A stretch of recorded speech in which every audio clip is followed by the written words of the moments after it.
This is Lorne Greene. In World War II, 61 U.S. Army divisions were locked in mortal combat with the enemy in the European theater of operations.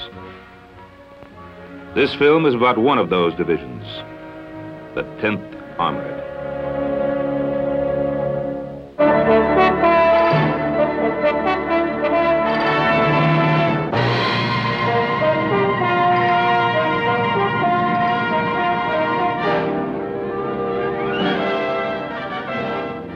The 10th Armored Division was activated at Fort Benning, Georgia, on the 15th of July, 1942.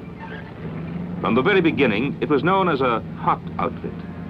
Its nickname, Tiger Division. By the time the division had completed its first major offensive mission, it had taken 64 towns,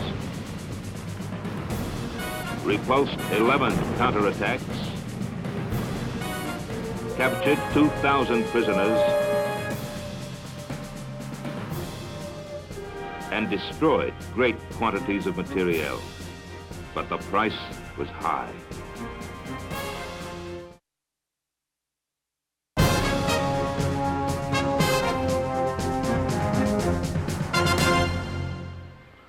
I'm John Drew Devereaux. I was a company commander in the 10th Armored Division during World War II. We had a marvelous kind of spirit in our division, and I think it was due in great part to the training we got from General Newgarden, who was our division commander in the States. He was killed in an airplane crash before we went overseas. Now, he had a couple of very pet things that he liked. One, that we had to wear the top button of our coveralls buttoned. This was pretty uncomfortable, but after a while we got so that we looked at other outfits who wore them unbuttoned, and we thought they looked like slobs. He had a kind of thing that he liked to do about the salute. When you gave a salute in the 10th Armored Division, a tiger salute, you lifted your chin up in the air like that.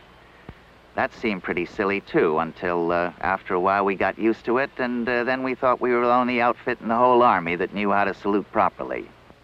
In July 1944, a new leader assumed command of the division following General Newgarden's death. I am Lieutenant General William H. Morris, Jr., U.S. Army, retired. I was commanding general of the 10th Armored Division in Europe during World War II. The division sailed from New York on September 14, 1944.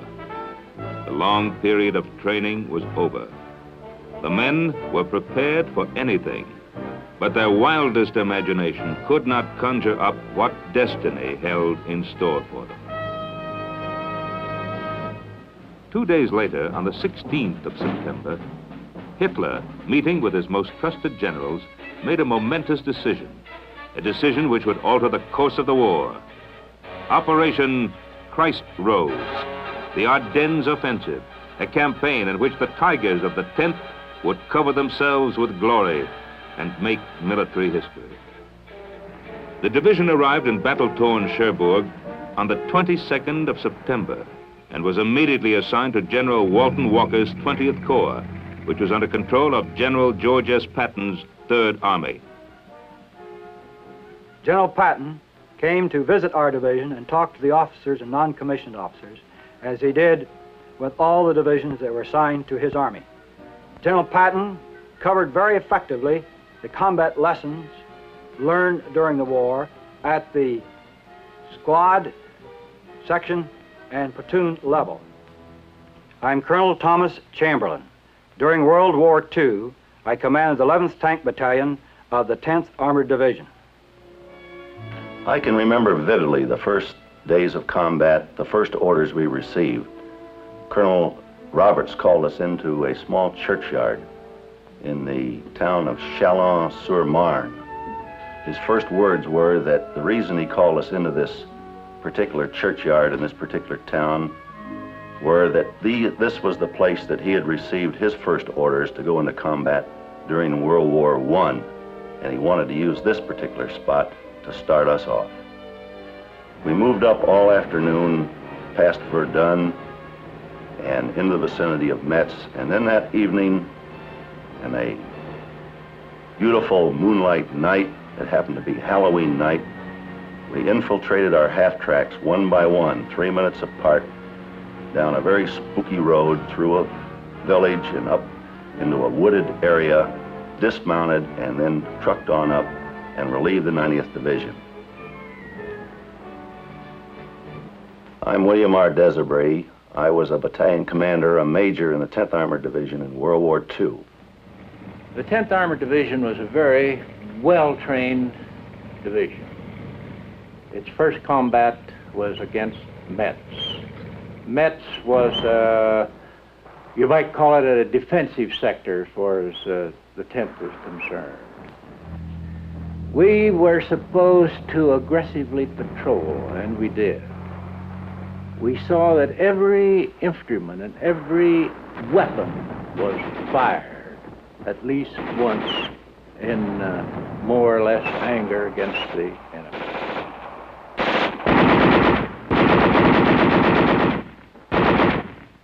I'm William Lynn Roberts, Brigadier General, U.S. Army retired. I was Combat Command Commander of CCB 10th Armored Division in World War II. I'm Colonel Curtis L. Hankins. I was a battalion commander of the 61st Armored Infantry Battalion in the 10th Armored Division. My first encounter with enemy fire was during the defensive operation west of Metz. It was here that we learned to sense artillery fire, that is, determine the difference between outgoing, which was friendly fire, and incoming, which was German fire. If you could determine with some degree of accuracy where the enemy rounds were going to land, this would save a lot of wear and tear on your knees and elbows. And you'd try to take cover every time the rounds would come over.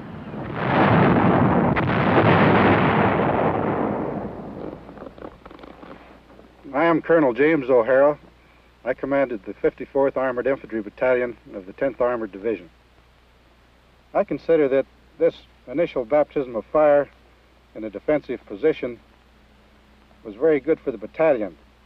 It gave us time to gather our thoughts, practice some of the things we'd been learning in the States, get our communications working, having the reconnaissance platoon work with the Free French, practice patrolling, all these things that's so necessary for a battalion to do. I remember my first day in combat. We felt very safe in a tank. But during this first day, after I seen the first tank hit by 88 and burned, we began to get scared. But even though we were awful scared, it didn't seem to be much of a handicap of doing our job, which was to destroy the enemy. And we did a fairly good job that first day. My name's John Winter. I was a tank platoon sergeant, 10th Armored Division during World War II. After fighting for about 3 weeks around Metz, we moved north to the vicinity of the town of Thionville to participate in the Third Army offensive designed to capture Metz. The plan of 20th Corps, to which the 10th Armored was assigned, had two phases: to destroy the enemy in Metz and to catch him as he tried to pull out of Metz. The mission of the 10th was to make a deep penetration into the enemy's lines. Once it had crashed through the German defense, the left column, Combat Command B, was to advance east and seize a bridgehead over the Saar River near Mürzi. The right column, Combat Command A, was to take the division objective, including Bouzenville, which was the center of arterial highway and railroad traffic running northeast of Metz. The enemy blocked the way and fought savagely.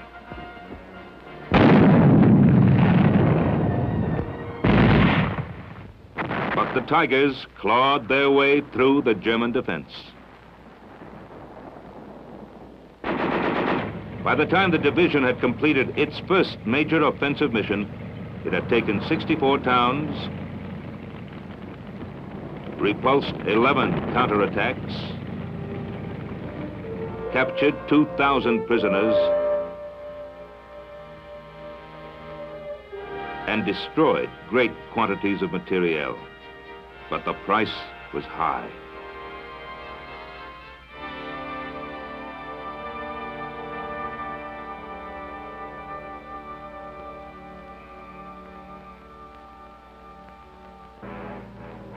On December 7th, Hitler approved the final draft of Operation Christ Rose, now renamed Watch on the Rhine.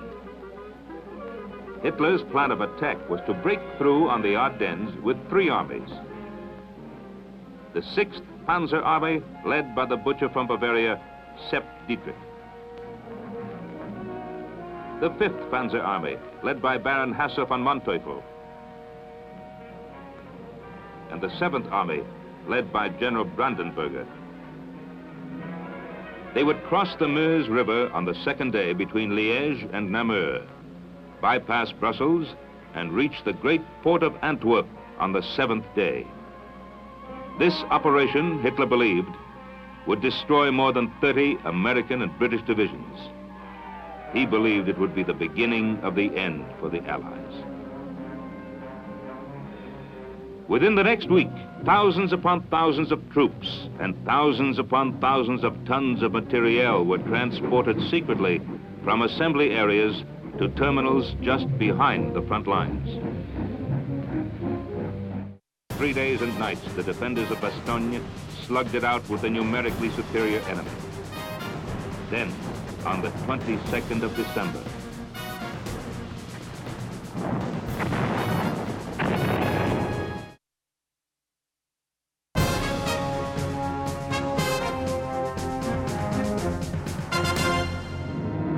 on the eve of December 15th, 250,000 Germans stood poised on the line of departure, prepared to annihilate the enemy.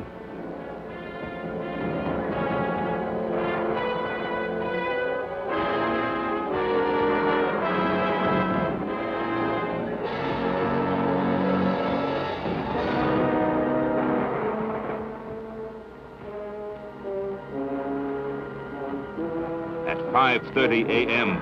the following morning,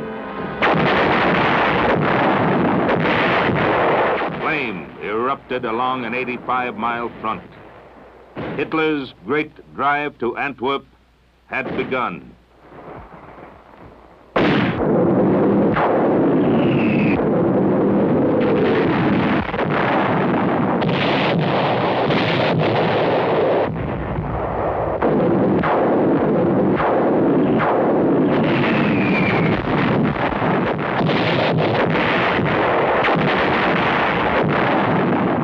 On December the 16th, 1944, about 6 p.m., I received a telephone call from General Walker of the 20th Corps, informing me that I was going to be transferred with the entire division to the 1st Army and be placed under the 8th Corps, that there had been an attack by the Germans in the vicinity of Luxembourg. I immediately dispatched my Chief of Staff to Bastogne, the headquarters of the 8th Corps, for orders. The Chief of Staff returned about 2 a.m. the next morning and informed me that the division was to go into a quartering area just west of Luxembourg. When the Battle of the Bulge began, my unit was in a rest area south of Luxembourg. We received orders to be prepared to move north on 24 hours' notice. A short time later, the alert was changed to 12 hours. A short time later, we were on the road. The 10th Armored Division sent 2 of its combat commands northwest of Luxembourg to go into action there, and they sent my combat command west to Arlon and then on to north to Bastogne. I preceded my outfit into Bastogne and got into Bastogne about 4 o'clock in the afternoon and found General Middleton. General Middleton asked me how my outfit fought and how many pieces my outfit would fight in. I told him 3. He said, all right, send one to Noville, which is 6 or 7 kilometers north, one east to Longville, and one southeast to Bras. A little sidelight here. I had held up the march of our outfit to get O'Hara in front, because O'Hara had not been in the fighting heavily down around the Merzig area. So we got O'Hara in front, and I sent him out to Bras. I took my team down this road toward Wiltz, and we stopped for the night opposite the town of Warden. On our way down this road, we passed many American soldiers coming to the rear, most of whom seemed to be from the 28th Division. Apparently they'd been hit hard further forward. When we got to our destination for the night, since we received our orders at 5 in the afternoon and there was not much daylight left, we settled astride the road and blocked the road to Wiltz. I arrived in Bastogne just as night was falling. I found a MP who led me to Colonel Robert C.P. It was a very brief meeting, and Colonel Robert C.P. told me that O'Hara had been sent out to the east of the town and was in a defensive position, and that Cherry was moving out slightly to the northeast of the town. And as soon as my column arrived, I was to keep moving and move to the north of the town to a little place called Noville. If there were any Germans in Noville, I was to knock them out of the town and to occupy it. If there were no Germans, I was to occupy Noville, going no further north, because this would be the limit of the range of the 10th Armored Division artillery, which was located in the vicinity of Bastogne. This then was the disposition of Combat Command B on the 18th of December, the night of their arrival in Bastogne. Team Desaubry was at Noville. Team Cherry at Longville. Team O'Hara at Warden. The total strength of the 3 defending units was about 75 tanks and 2,800 officers and men. Battering at the gates of Bastogne were the advance elements of General Manteuffel's 5th Panzer Army and General Brandenberger's 7th Army. Approximately 300 tanks and 50,000 men, whose mission, in addition to taking Saint-Vit and Wild, was to take Bastogne, and to take it fast. Bastogne schnell zu nehmen. Denn es kam auch darauf an, It was very important to capture Bastogne fast. It was the most important road junction in the southern area of the Ardennes combat section. And in the event General Eisenhower's reserve forces, which we suspected were near Reims, arrived to attack, they would have to pass Bastogne. Ankamen und gegen uns angesetzt wurden, mussten sie in jedem Falle über Bastogne kommen. Ich bin General der Panzertruppe Hasso von Manteuffel. I am Hasso Eckhard von Manteuffel, former general of the Panzer Troops and commander-in-chief of the 5th Panzer Army. We completed establishing the defenses of Noville about midnight. Actually, the defense was a routine, traditional type defense. We set out roadblocks to the east, one to the north, and one to the northwest, because these were the directions that we expected the Germans to attack us. The fighting throughout the night was sporadic. It was a piecemeal attack. They would hit us with small units from the north, and then they'd hit us with small units from the east.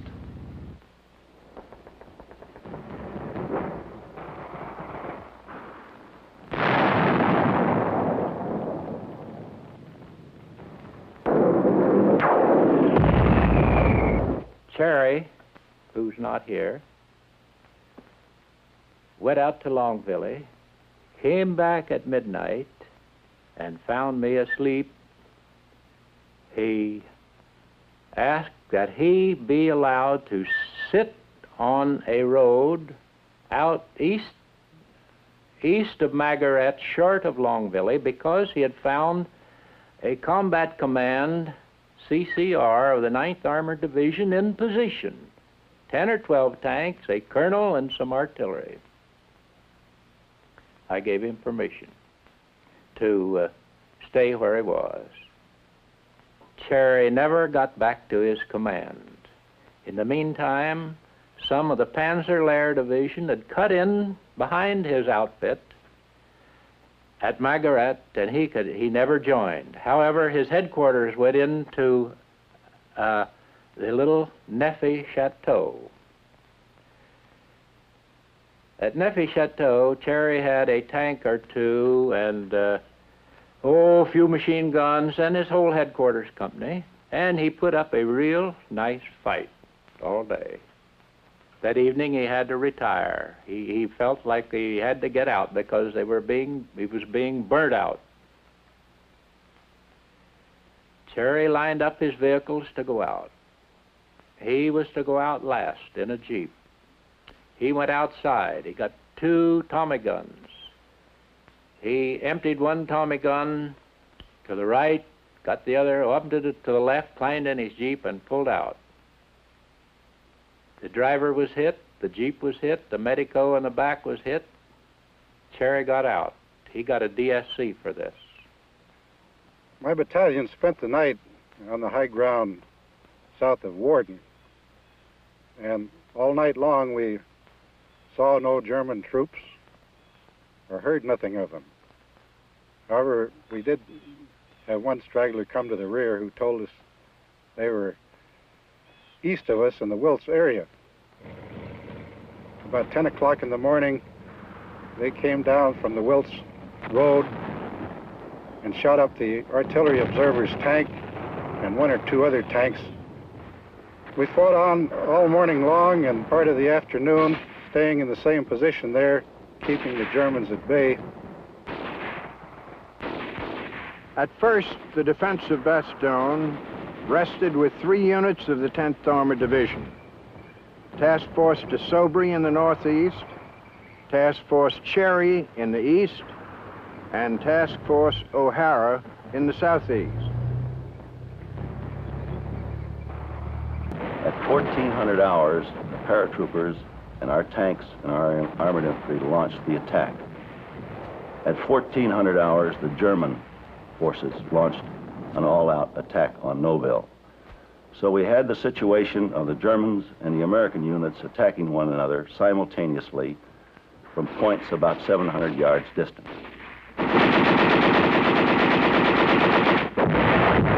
Actually, the Germans were stopped. They withdrew back behind the ridge. Our paratroopers on the northwest of the town actually gained the ridge.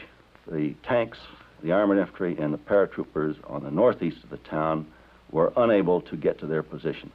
So after a fight of about 45 minutes or an hour, we withdrew the paratroopers from the northeast back into the town of Noville. Desiree was hit badly, and Colonel Prade was killed that evening. And I didn't know Desiree was hurt for 24 hours. He was later captured when the hospital was captured.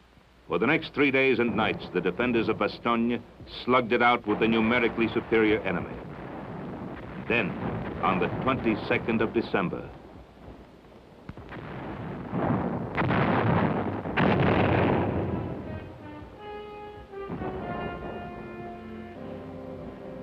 when the besieged city was finally encircled, the commanding general of the 47th Panzer Corps sent the following surrender ultimatum.